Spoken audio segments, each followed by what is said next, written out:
इस अगर चैप्टर के बारे में बात की जाए तो ये शुरू होने से पहले ही खत्म हो जाता है। ऐसा क्यों कहा मैंने? इसका मतलब यह है, सबसे पहले हम समझते हैं अनुपात। अनुपात का मतलब है कि इशारे इशारे में बात करना।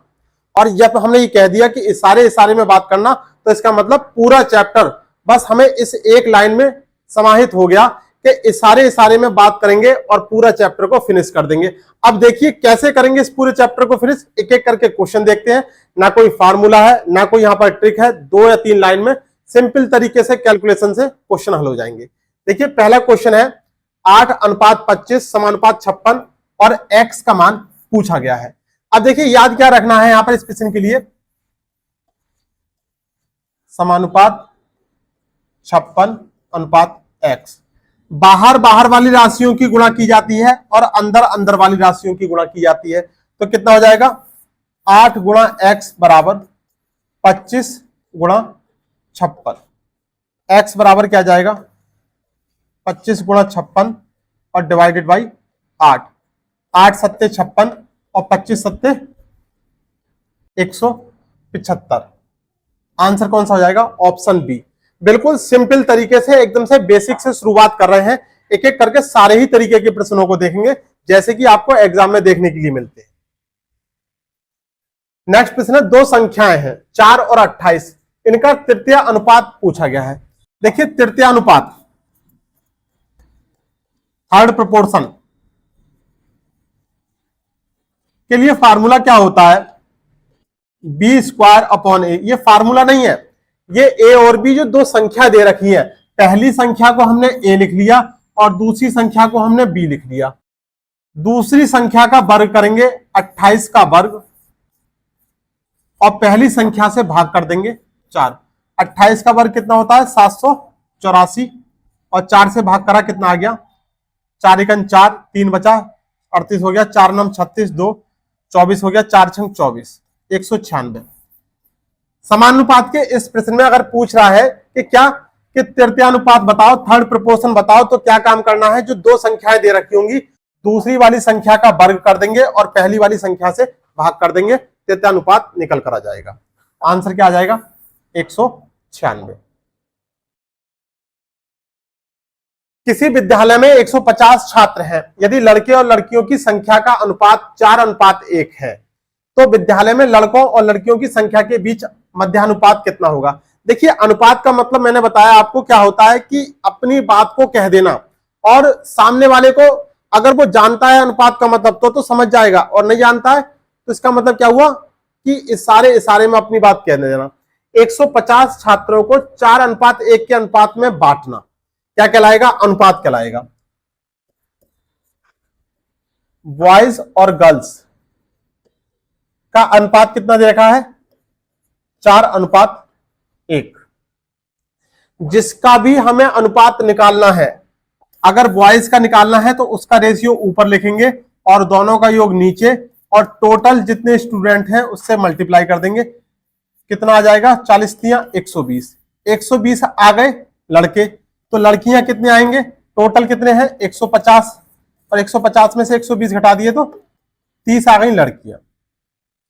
अब देखिए प्रश्न में क्या पूछा है कि संख्या के बीच मध्यानुपात कितना होगा। देखिए मध्यानुपात को समझते हैं। Middle proportion, मध्यानुपात।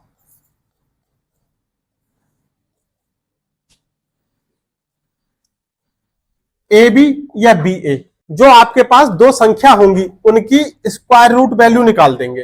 कैसे? देखिए एक संख्या आपकी ये आ गई 120 और दूसरी संख्या ये आ गई। लड़कों की संख्या कितनी है? 120 और लड़कियों की संख्या कितनी है? 30। तो 120 गुणा 30 ये इनका मध्यानुपात हो जाएगा, यानी ए गुणा बी कितना हो जाएगा? 12 तियां 36, 3600, और 36 का मतलब हो गया 6 और गुणा 10, कितना आ जाएगा आंसर? 60। 120 गुणा 30 का हमने क्या निकाल दिया? स्क्वायर रूट वैल्यू निकाल दी, तो वो क्या निकल के आ गया? मध्यानुपात। मध्यानुपात के लिए फार्मूला आपको याद क्या रखना है कि पहली संख्या गुणा दूसरी संख्या, A B, root A B value निकाल देंगे तो मध्यानुपात निकल के आ जाएगा। अगर तृतीयानुपात निकालना था जो हमने पिछले वाले सवाल में निकाला था, तब क्या काम किया था? दूसरी वाली संख्या का वर्ग किया था और पहली वाली संख्या से भाग कर दिया था। नेक्स्ट प्रश्न है, दो संख्याएं 5:7 के अनुपात में है, यदि पहली संख्या 20 है तो दूसरी संख्या बताइए। देखिए दो संख्याओं का अनुपात दे रखा है कितना, 5:7 और पहली संख्या का मान दे रखा है 20, यानी 5:7 ये अनुपात दे रखे हैं कोई दो संख्याएं ए और बी के रूप में। इसका मान कितना दे रखा है 20, तो 7 का मान पूछा है। देखिए एक एक नियम से अगर हम देखें तो 5 का मान कितना दे रखा है 20 दे रखा है, तो 7 का मान निकालने में बच्चा भी इस प्रश्न को हल कर देगा 6 क्लास का। 7 गुणा 20 और डिवाइडेड बाई 5, 5 चौक 20, 7 चौक 28। दूसरी संख्या क्या निकल के आ जाएगी 28। यदि ए अनुपात बी बराबर 5:3 तो ए प्लस बी अनुपात ए माइनस बी का मान क्या होगा। इस तरीके के बहुत सारे प्रश्न आपको एग्जाम में देखने के लिए मिलते हैं, करने के बहुत सारे तरीके हैं, लेकिन सिंपल वे में कैसे इस प्रश्न को हल करेंगे अगर इस तरीके का प्रश्न आ जाए। देखिए ये ए अनुपात बी जो दे रखा है 5:3, इसका मतलब यह है कि ए का जो मान है वो कितना है 5 और बी का जो मान है वो कितना है 3। अब ये ए प्लस बी अनुपात ए माइनस बी जो दे रखा है, इसमें हम ए बराबर 5 लिख देंगे और बी बराबर कितना लिखेंगे 3, और बस इनकी वैल्यू निकाल देंगे।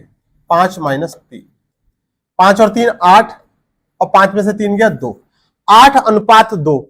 लेकिन वास्तव में अनुपात का मतलब यह होता है कि उन दोनों अनुपातों में या 2 से अधिक अनुपातों में कोई भी संख्या कॉमन नहीं आनी चाहिए। अगर कॉमन आएगी तो उसको और छोटा कर लेंगे। 4:1 इस प्रश्न के लिए आंसर क्या हो जाएगा 4:1।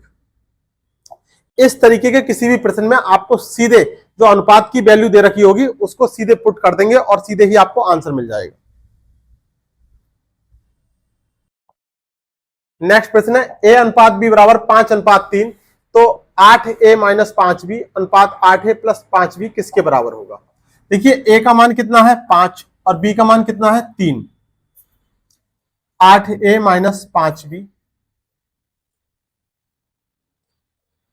8a plus 5b। 8a का मान कितना है 5 और b का मान कितना है 3। रेशियो ए का मान 5 और बी का मान 3। 8 पंजे 40 माइनस 5 3 15 अनुपात 8 पंजे 40 और 5 3 15। एक बार माइनस है और एक बार प्लस है, ये कितना आ गया 25 अनुपात 40 और 15 55। जो भी कॉमन होगा अनुपात में से वो निकाल देंगे। 5 से इसको डिवाइड करेंगे तो 5 पंजे 25 और ये कितना आ गया 11। आंसर क्या आ गया 5:11, ऑप्शन तीसरा वाला। देखिए प्रश्न आपका ए अनुपात बी बराबर 2:5 और सी अनुपात बी बराबर 3:4। तो क्या पूछा है ए अनुपात बी अनुपात सी का मान ज्ञात कीजिए। देखिए इसको ऐसे समझते हैं कि ए बी सी 3 भाई हैं। एक बार तो ए और बी 2 भाई साथ में मिल गए, एक बार बी और सी 2 भाई साथ में मिल गए और ये आपस में बंटवारा करना चाह रहे हैं। तो याद क्या रखना है, ध्यान क्या रखना है, बंटवारा तभी हो सकता है भाइयों के बीच में जब सभी के सब मौजूद होंगे। ऐसा नहीं होगा कि 3 भाइयों में से कोई 2 ने आके आपस में बंटवारा कर लिया, तीसरे को साइड कर लिया, तीसरा आया मिलकर फिर किसी एक के साथ मिलकर फिर उसने आपस में बंटवारा कर लिया। बंटवारा तभी होगा जब तीनों इकट्ठे होंगे। तो तीनों को इकट्ठा कैसे किया जाएगा। देखिए ए अनुपात बी का मान कितना दे रखा है 2:5, साथ में कितना दे रखा है सी अनुपात बी का मान कितना दे रखा है 3:4। देखिए सी अनुपात बी का मान कितना दे रखा है 3:4, तो हमने यहां से क्या लिखा बी अनुपात सी यानी 4:3। ए अनुपात बी फिर बी अनुपात सी। अब यहां से क्या निकल के आएगा ए अनुपात बी अनुपात सी का मान निकल के आएगा। कैसे निकलेगा इसको देखिए। देखिए ये उल्टा एन बनाते हैं। किस तरीके से उल्टा एन बनाया, इसका मतलब ये होगा कि इसकी गुणा इससे की जाएगी 2 चौक 8, इसके बाद इसकी गुणा तिरछी 5 की गुणा 4 से करी जाएगी 5 चौक 20, और ये नीचे करी जाएगी 5 तियां 15। 8:20:15 ए अनुपात बी अनुपात सी का मान कितना आ जाएगा? 8, 20 और 15, ऑप्शन पहला वाला। यदि यहां से ये पूछा जाता कि बताइए ए अनुपात सी का मान क्या होगा, तब क्या काम करते? यहां से ए का रेशियो उठाते 8 और सी का रेशियो उठाते 15, ये आंसर हो जाता। तो इस तरीके से सीधे सीधे कभी कभी ए अनुपात सी भी पूछ लेगा और तीनों का भी अनुपात पूछा जा सकता है। चलिए नेक्स्ट प्रश्न है, दो संख्याएं 3:5 के अनुपात में हैं, यदि उन दोनों में 6 जोड़ दिया जाए तो अनुपात 2:3 हो जाता है, तो वे संख्या क्या होंगी? देखिए संख्या है 2, किस अनुपात में है? 3:5 के अनुपात में है। दो संख्याएं कितनी है? 3:5। जब हम अनुपात का चिन्ह हटाएंगे तो हमने इनको क्या बनाएंगे? x के रूप में। यानी दो संख्या हमारे पास किस तरीके से हो गई? 3x और 5x के रूप में हो गई। ये कह रहे हैं कि यदि प्रत्येक संख्या में कितना जोड़ दिया जाए? 6 जोड़ दिए जाए दोनों संख्या में। तो हमने 6 जोड़ दिया और 6 जोड़ने के बाद जो नया अनुपात हो जाता है वो कितना हो जाता है? 2:3। अब ये जो आपकी इक्वेशन बन गई, इसको हमें कैलकुलेशन करना है, हल करना है। अब देखिए तिरछी गुणा करेंगे, कितनी? 3 की गुणा इसमें करेंगे तो कितना हो जाएगा? 3 तियां 9x और 6 तियां 18 और 2 की गुणा इसमें करेंगे तो 5 दूनी 10x और 6 दूनी 12। x वाली वैल्यू एक तरफ करेंगे तो 9x, ये प्लस का जाके इधर माइनस में हो जाएगा और ये प्लस के 12 है और ये इधर आके माइनस में हो जाएगा। कितना हो जाएगा? माइनस का x बराबर माइनस का 6। x का मान कितना आ गया? 6 आ गया। प्रश्न में पूछा है वे संख्याएं ज्ञात कीजिए। यहां पर आपसे इस तरीके से भी प्रश्न पूछा जा सकता है कि बड़ी संख्या ज्ञात कीजिए, छोटी संख्या ज्ञात कीजिए, दोनों संख्याओं का गुणनफल ज्ञात कीजिए, दोनों संख्याओं का अंतर ज्ञात कीजिए, दोनों संख्याओं का योगफल ज्ञात कीजिए। लेकिन आप क्या है, जब आपने x का मान निकाल लिया तो अब आपसे यहां पे कुछ भी पूछ ले तो 3 गुणा 6 कितना आ गया? 18। यानी छोटी संख्या कितनी आ गई? 18। बड़ी संख्या कितनी आ जाएगी? 5x। तो 5 गुणा 6 कितना हो गया? 30। 18 और 30। तो बता दिया आपके लिए कि कितने तरीके के प्रश्न पूछे जा सकते हैं कि संख्याओं का योगफल, संख्याओं का गुणनफल, संख्याओं का अंतर। 3 संख्याओं का अनुपात 3:6:8 है, यदि उनका गुणनफल 9216 हो तो संख्याओं का योग क्या होगा? 3 संख्याएं किस अनुपात में है? 3:6:8। अनुपात हटाएंगे तो किस तरीके से लिख सकते हैं? संख्या हमने क्या क्या मान ली? 3x, 4x और 8x। प्रश्न ये कह रहा है कि यदि उनका गुणनफल कितना हो? 9216। गुणनफल का मतलब कितना है? 3x गुणा 6x गुणा 8x कितना है?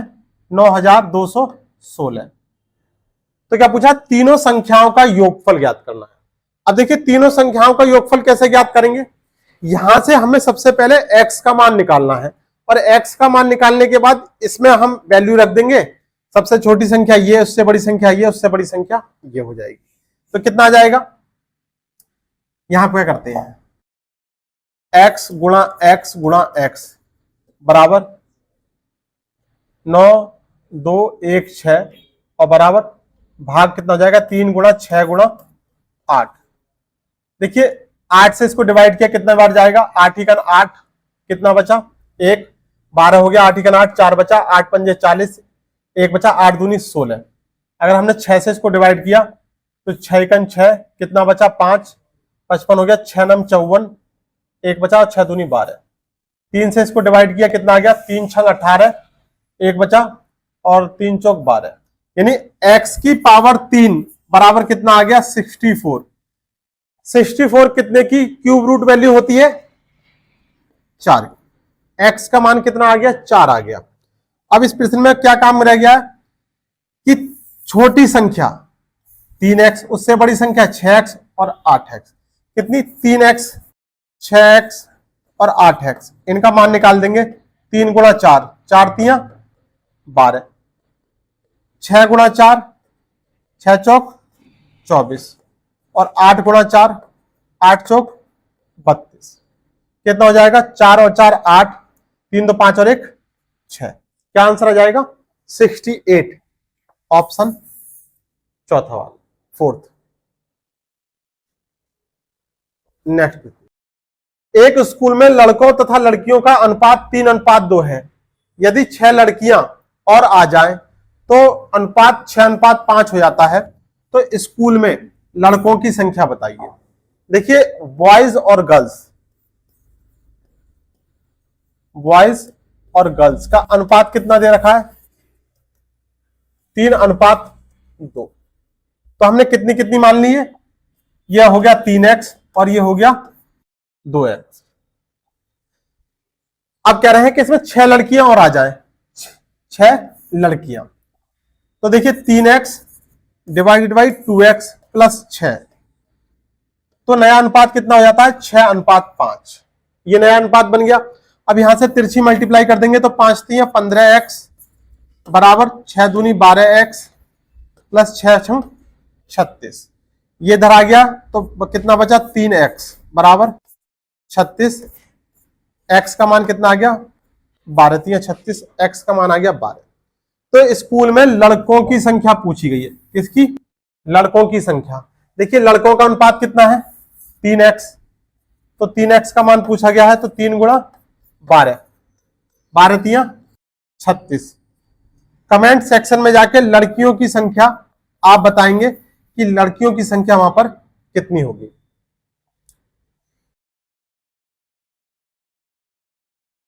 एक विद्यालय में लड़कों तथा लड़कियों का अनुपात 4:3 है और लड़कियों तथा शिक्षकों का अनुपात 8:1 है। तो सभी विद्यार्थियों और शिक्षकों के बीच का अनुपात क्या होगा? बहुत ही अच्छा प्रश्न है, बहुत ही अच्छा प्रश्न है, एग्जाम में पूछा गया प्रश्न। देखिए क्या दे रखा है? लड़के और लड़कियों की संख्या का अनुपात कितना दे रखा है? बॉयज और गर्ल्स कितना अनुपात दे रखा है? 4:3। इसके बाद लड़कियों और शिक्षक यानी गर्ल्स और टीचर, इनका अनुपात कितना दे रखा है? 8:1। निकालेंगे, किनका आएगा? बॉयज का, गर्ल्स का और टीचर का। क्या निकल कर आएगा? देखिए 8 चौक 32, 8 तियां 24 और 3 एकन 3। ये उल्टा एन आपको याद रखना है। जब दो अलग अलग अनुपात दे रखे हैं और उनको एक साथ पूछा जाएगा तो ये जो उल्टा एन है, ये सिंबल, ये आपको याद रखना है। अब देखिए क्या आ गया? लड़कों का अनुपात 32, लड़कियों का अनुपात 24 और टीचर का अनुपात कितना है? 3। अब प्रश्न में हमसे क्या पूछा है? सभी विद्यार्थी और शिक्षक, यानी देखिए सभी विद्यार्थी का मतलब बॉयज और गर्ल्स, अनुपात टीचर, ये हमसे पूछा गया है। तो देखिए ये अगर हमने जोड़ा लड़के और लड़कियों का अनुपात तो कितना हो गया? 30 20 50 60 54 और 2 56 और टीचर 3। 56:3 कौन सा वाला ऑप्शन? पहला वाला ऑप्शन। तो इस तरीके के सवाल अक्सर पूछे जाते हैं और गलत हो जाते हैं। ये सोचते हैं कि पता नहीं कौन से सभी विद्यार्थी में क्या करना था, लड़कों का पूछा था या लड़कियों का पूछा था या सभी का पूछा था। तो इस तरीके से इन प्रश्नों को हल करना है। नेक्स्ट प्रश्न, एक महाविद्यालय में लड़कों तथा लड़कियों का अनुपात 5:3 है। उनमें से यदि 50 लड़के महाविद्यालय छोड़ दें और 50 लड़कियां महाविद्यालय में आ जाएं, यानी लड़के तो चले जाएं और लड़कियां आ जाएं, तब उनका नया अनुपात कितना हो जाता है? 9:7।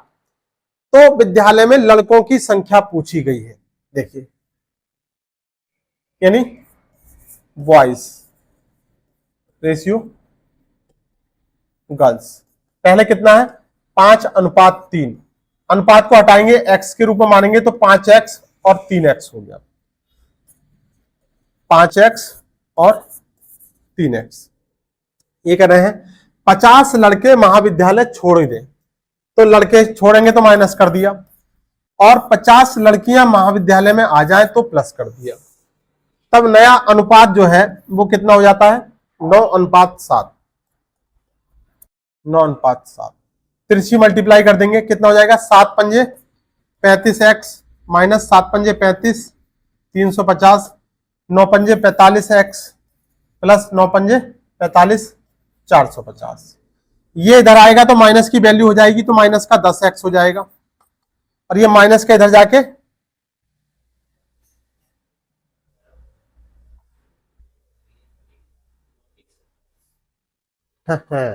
कैलकुलेशन कैलकुलेशन 9×27 होना था।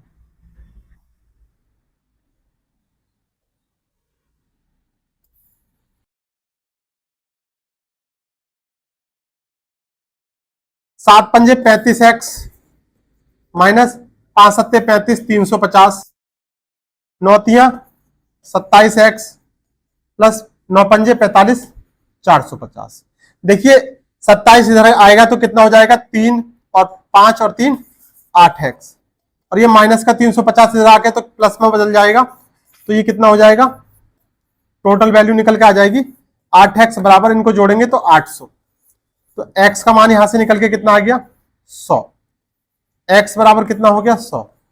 प्रश्न में पूछा गया है लड़कों की संख्या बताइए, किसकी, लड़कों की। देखिए लड़कों का रेशियो कितना है, ये 5x, तो 5 गुणा 100, कितना आंसर निकल के आ गया, 500। कौन सा वाला ऑप्शन, ऑप्शन डी। यदि यहां पर लड़कियों की संख्या पूछता तो वो आपको बताना है कमेंट सेक्शन में जाके, किसकी, लड़कियों की संख्या, लड़कियों की संख्या कितनी रही होगी।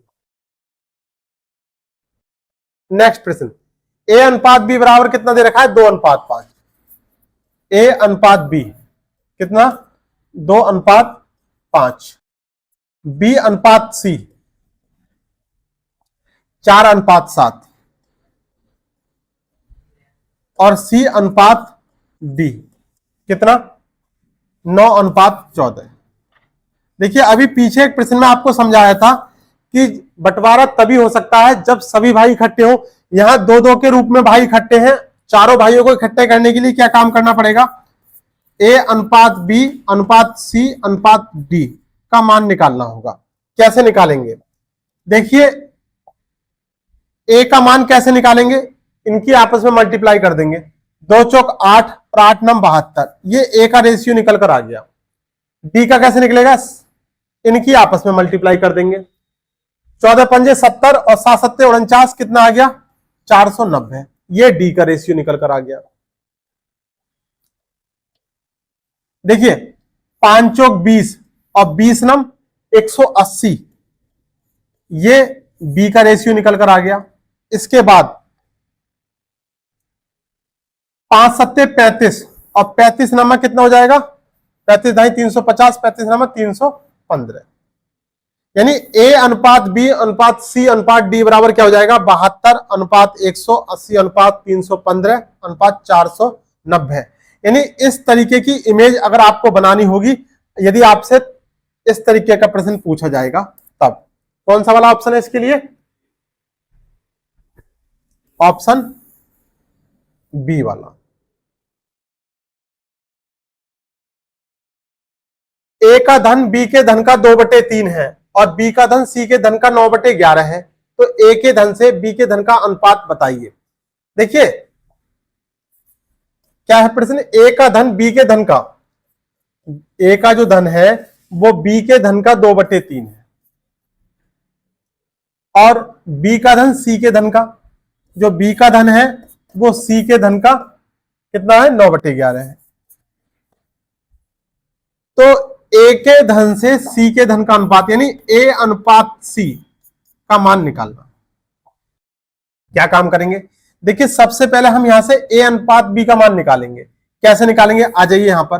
देखिए ये भाग में है तो ये इधर गुणाम आ जाएगा, 3a बराबर 2b, तो ए अनुपात बी कितना आ जाएगा, 2:3, यानी ए अनुपात बी कितना आ गया, 2:3। यहां से देखा b बराबर कितना लिखा है, c गुणा 9/11, तो 11 इधर गुणा में जाएगा तो 11b बराबर कितना आ जाएगा, 9c। तो यहां से b अनुपात c कितना आ जाएगा निकलकर, 9:11। यानी इधर वाली वैल्यू का अनुपात ये और इधर वाली वैल्यू का अनुपात ये, कितना, b अनुपात c का मान 9:11। इसके बाद यहां पर ये हम उल्टा n बनाएंगे। अगर दो अनुपात अलग अलग दे रखे हैं उनको तीनों को ऐड किया जाएगा, एक साथ निकाला जाएगा, तो a अनुपात b अनुपात c, 9 दूनी 18 और 9 तियां 27 और 11 तियां 33। ये a अनुपात b अनुपात c का मान निकल के आ गया। लेकिन ध्यान क्या रखना है हमें, अनुपात हमारा तब तक नहीं माना जाएगा जब तक कि यहां पर कुछ भी कॉमन रहेगा।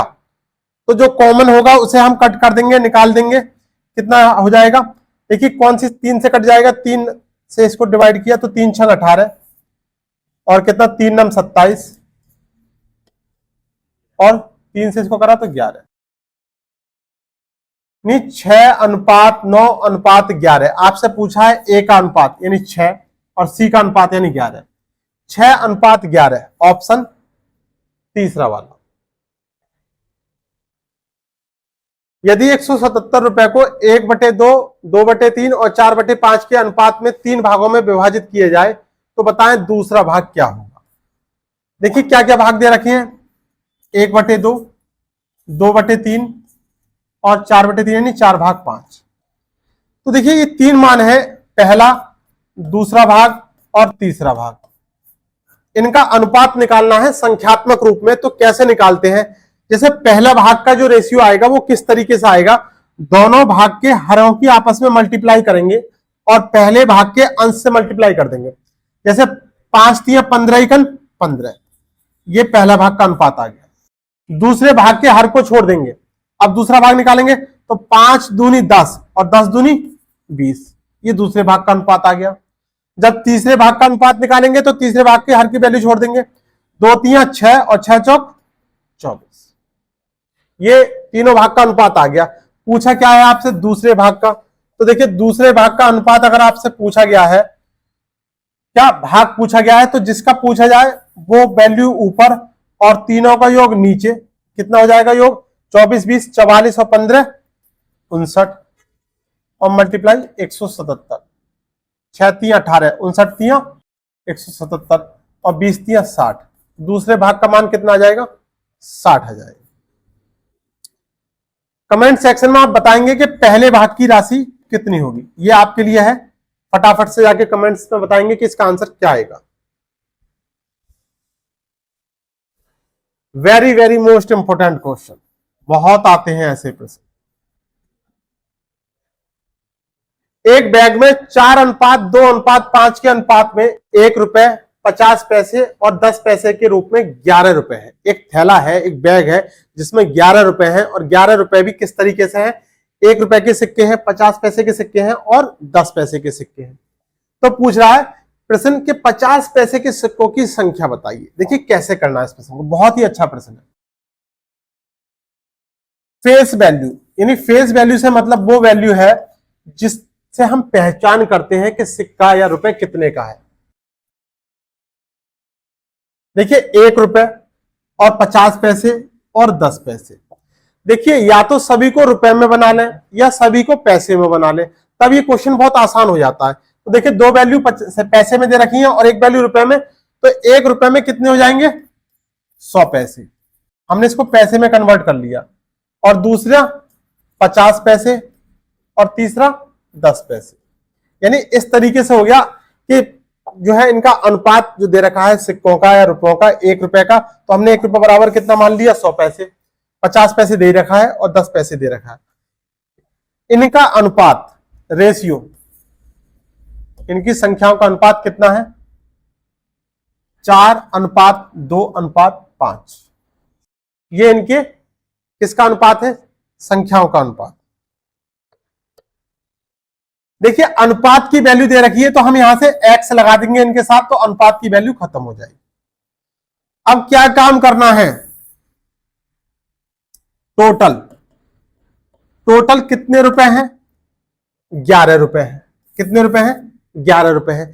लेकिन हमारे अनुसार अगर फेस वैल्यू की रेशियो के साथ मल्टीप्लाई कर देते हैं तो वैल्यू यानी टोटल रुपए पता चल जाता है। तो यहां कितने हो जाएंगे? 100 चौक 400 एक्स, साथ में एक्स भी लिखेंगे, 400 एक्स प्लस 50 दूनी 100 एक्स और प्लस 10 पंजे 50 एक्स, यानी इनकी आपस में मल्टीप्लाई कर दी तो कितना आ गया?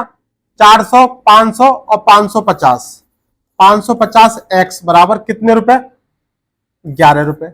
ये सारी वैल्यू पैसे में चल रही है, ये रुपए में है, तो इसको कन्वर्ट कर देंगे पैसे में। 0 से 0 गया, 55 दूनी 110, एक्स का मान कितना आ गया? 2 आ गया। प्रश्न में पूछा गया है कि 50 पैसे के सिक्कों की संख्या बताइए। देखिए 50 पैसे के सिक्कों की संख्या का अनुपात कितना दे रखा है? 2x। x का मान कितना दे रखा है? 2। तो यहां से 2x का मान निकाल देंगे, कितना आ जाएगा निकल के? 2 दूनी 4। तो 50 पैसे के सिक्कों की संख्या निकल के कितनी आ गई? 4 आ गई। यदि इसी प्रश्न में पूछते कि 1 रुपए के सिक्कों की संख्या का मान बताइए, तो 1 रुपए की संख्या का अनुपात कितना है? 4x। तो 4x का मान निकल के आ जाता है कितना? 4 दूनी 8। तो 1 रुपए के सिक्कों की संख्या निकल के कितनी आ जाती? 8। ऐसे ही अगर आपसे पूछा जाए कि 10 पैसे के सिक्कों की संख्या कितनी होगी, तो जल्दी से कमेंट सेक्शन में जाके इसका आंसर दीजिए कि कितनी होगी 10 पैसे के सिक्कों की संख्या। आंसर फटाफट से आपको इसका कमेंट्स में जाके बताना है कि 10 पैसे के सिक्कों की संख्या कितनी आएगी। नेक्स्ट प्रश्न, एक संदूक में 1 रुपए, 2 रुपए तथा 5 रुपए के सिक्कों को बराबर संख्या के रूप में रखा गया है। यदि कुल राशि 184 रुपए है तो प्रत्येक प्रकार के कितने सिक्के होंगे? देखिए सिक्के वाला दूसरा टाइप का सवाल है, जो अभी हमने पीछे किया था वो दूसरा टाइप था। ये कह रहे हैं एक बंद संदूक में 1 रुपए, 2 रुपए और 5 रुपए के सिक्कों को बराबर संख्या में रखा गया है। माना जिस संख्या में रखा गया है बराबर संख्या बराबर x, यानी किस संख्या में रखा गया है? x संख्या में रखा गया है। यानी 1 रुपए के कितने सिक्के? 1 रुपए के कितने सिक्के? इतने सिक्के हो गए। सिक्के का मतलब सिक्के और वैल्यू, फेस वैल्यू की आपस में मल्टीप्लाई कर दोगे तो क्या निकल के आ जाएगा? उसकी वैल्यू निकल के आ जाएगी, उसकी कीमत निकल के आ जाएगी। 1 रुपए के x सिक्के तो कितने रुपए हो गए? 1x। 2 रुपए के x सिक्के तो कितने रुपए हो गए? 2x। 5 रुपए के x सिक्के तो कितने रुपए हो गए? 5x। ये सब मिलाकर कितने रुपए हैं? 184 रुपए हैं। कितना हो जाएगा? 5 और 2 7 और 1 8x। कितना? 184। 8 दूनी 16, कितना बचा? 2 और 8 3 24। x बराबर क्या आ गया? 23। यानी प्रश्न में क्या पूछा गया है? तो प्रत्येक प्रकार के सिक्कों की संख्या, यानी प्रत्येक प्रकार के सिक्के कितने हैं? प्रत्येक प्रकार के सिक्के हमने कितने माने हैं? x, और x का मान कितना आ गया? 23 आ गया। इस प्रश्न के लिए आंसर क्या हो जाएगा? 23। सिक्कों वाले सवाल में ये 2 टाइप के जो सवाल हैं सबसे ज्यादा पूछे जाते हैं। जो इससे पहला वाला सवाल कराया था वो तो ये मान के चलना इतना महत्वपूर्ण सवाल है कि अगर उस पर 100 बार भी स्टार लगा दूं तो वो कम बैठेगा। चलिए, पी तथा क्यू की आय 4:7 के अनुपात में है तथा उनके व्यय यानी उनका खर्च जो है वो 3:7 में है। यदि पी 10,000 रुपए बचाता है और क्यू 7,000 रुपए बचाता है तो पी की आय क्या होगी? पी की आय पूछिए। देखिए, यदि आय में से हम बचत को घटा दें, यदि इनकम में से सेविंग को घटा दें तो हमें क्या पता चल जाता है? एक्सपेंडिचर यानी खर्चा पता चल जाता है। ठीक, यही हम फॉलो करेंगे। आय का अनुपात कितना है पी और क्यू की? इनकम का रेशियो कितना है? 4:7। तो कितना मान लिया ये? 4x और 7x। 4x और 7x। दोनों की बचत कितनी कितनी है? एक की 10,000 है और एक की 7,000 है। यानी पी की 10,000 है तो 10,000 हमने इसमें से घटा दिए, और पी की 7,000 है तो 7,000 हमने इसमें से घटा दिए। तब उनके खर्च का अनुपात कितना हो जाता है? 3:7 हो जाता है। अब तिरछी मल्टीप्लाई कर देंगे, कितना जाएगा? 7 चौक 28x माइनस 70,000 बराबर 7×21x माइनस 7×21,000। x की वैल्यू एक तरफ आएगी तो 28 में से 21 गया तो 7x बराबर, ये वाली वैल्यू इधर आएगी तो प्लस की हो जाएगी, यानी 70,000 में से 21,000 घटा देंगे तो कितना जाएगा 49,000। 7 7 49, x का मान कितना आ गया 7,000। x का मान 7,000 आ गया। p का आय पूछा है, यानी p की इनकम कितनी थी। देखिए p की इनकम कितनी है यहां पर 4x, तो इसमें x का मान 7 है, 7,000 है, तो 4x का मान कितना आ जाएगा 7 गुणा 4,000, 28,000। p की आय कितनी हो जाएगी 28,000 हो जाएगी। कमेंट्स में q की आय फटाफट से आप बताइए कि q की आय कितनी होगी। देखिए इस प्रश्न के लिए क्या है, यहां पर दोनों की सेविंग अलग अलग दे रखी है। अगर किसी कारण से दोनों की सेविंग सेम हो, दोनों की बचत समान हो, तो आप प्रश्न को इस तरीके से भी हल कर सकते हो। कब? जब दोनों की बचत सेविंग समान हो, तब ऐसे भी किया जा सकता है और इसको अलग तरीके से भी किया जा सकता है जब सेविंग समान हो तब। अगर सेविंग अलग अलग है तब तो आपको ऐसे ही करना है, और अगर सेविंग एक जैसी है, इक्वल है, तब आपको अलग तरीके से करना है। वो तरीका मैं आपको आगे नेक्स्ट सवाल में बताऊंगा। देखिए प्रश्न आपका ए तथा बी की आय का अनुपात कितना है 2:3 है, और उनके व्यय का अनुपात कितना है 1:2 है। यदि उनमें से प्रत्येक की बचत 24,000 रुपए है तो ए की आय ज्ञात कीजिए। देखिए प्रत्येक की बचत कितनी दे रखी है, सेम दे रखी है। तो एक तरीका तो हमारा इसका वो है जो हमने पिछले वाला सवाल किया है एक्स मानकर। एक तरीका जो इसको अगर सेविंग बचत दोनों की समान है तो आप ऐसे कर सकते हैं। देखिए आय का अनुपात, इनकी आय का अनुपात कितना दे रखा है 2:3, और उनके कितना व्यय का यानी खर्च का अनुपात, एक्सपेंडिचर का अनुपात कितना दे रखा है 1:2। यदि आय में से हम खर्चा निकाल दें तो हमारे पास क्या बचती है, सेविंग बचती है, बचत बचती है। देखिए अगर हम यहां से घटाएं इनको तो 2 में से 1 गया, 1 आ गया अनुपात, और 3 में से 2 गया तो भी 1 आ गया। देखिए दोनों की बचत सेम आ गई।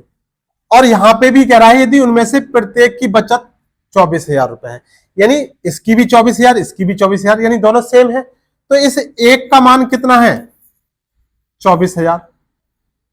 पूछा क्या है प्रश्न में, एक ही आय पूछी है, यानी एक ही आय यहां से देखिए कितनी, ये ए है और ये बी है। एक ही आय का रेशियो कितना है 2, तो 1 बराबर कितना है 24,000, तो 2 बराबर कितना हो जाएगा 2 गुणा 24,000, यानी 24 दूनी 48,000।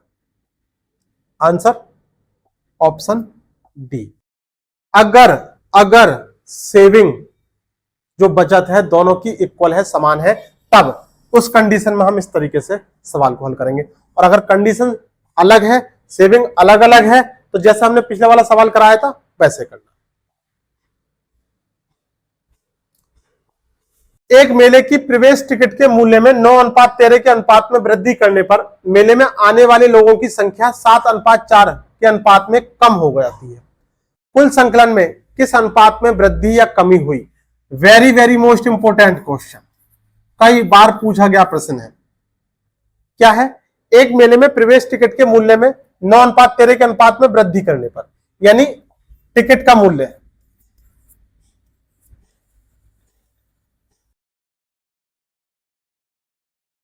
टिकट का मूल्य कितना दे रखा है 9:13।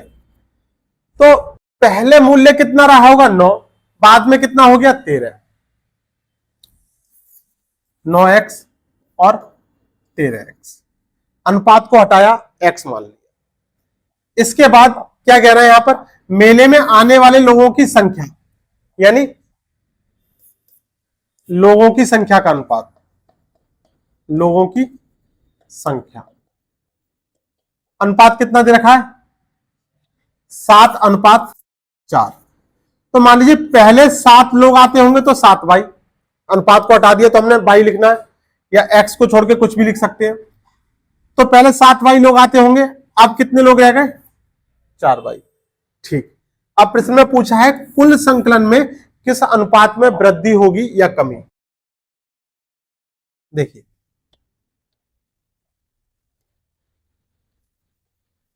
कुल संकलन यानी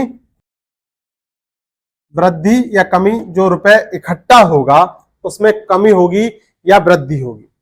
देखिए 9 रुपए का टिकट था, तब 7 लोग आते थे, तो कितनी इनकम हो रही होगी? 9 सत्ते 63 एक्स वाई। और जब 13 रुपए का टिकट हुआ तो 4 लोग आने लगे, तो 13 चौका 52 एक्स वाई। एक्स वाई से एक्स वाई गया, कितना आ गया? 63:52। यानी संकलन 63 से कितना पहुंच गया? 52 पहुंच गया, यानी कम हो गया। कौन सा वाला ऑप्शन होगा? ऑप्शन सी, 63 से 63:52 के अनुपात में कमी हो गई। अब देखिए ये क्वेश्चन केवल डराने वाला होता है। अगर ये क्वेश्चन आपके एग्जाम में मिलता तो आपको क्या काम करना होता? देखिए पहले वाले अनुपात की गुणा इससे करते थे, 9 सत्ते यहां 9 सत्ते 63, और दूसरे वाले अनुपात की गुणा दूसरे वाले अनुपात से कर देते, 13 चौका 52। बस यहां से हम देख लेते कि वृद्धि हो रही है कमी हो रही है, और सेकंड्स में क्वेश्चन को उड़ा देते। तो इस तरीके से हमने आज जो पढ़ा वो था इशारे इशारों में बात करना। इशारे में बात करना मतलब अनुपात और समानुपात। ऐसे ही प्रश्न आपको आने वाले जो आपके एग्जाम है इनमें देखने के लिए मिलेंगे।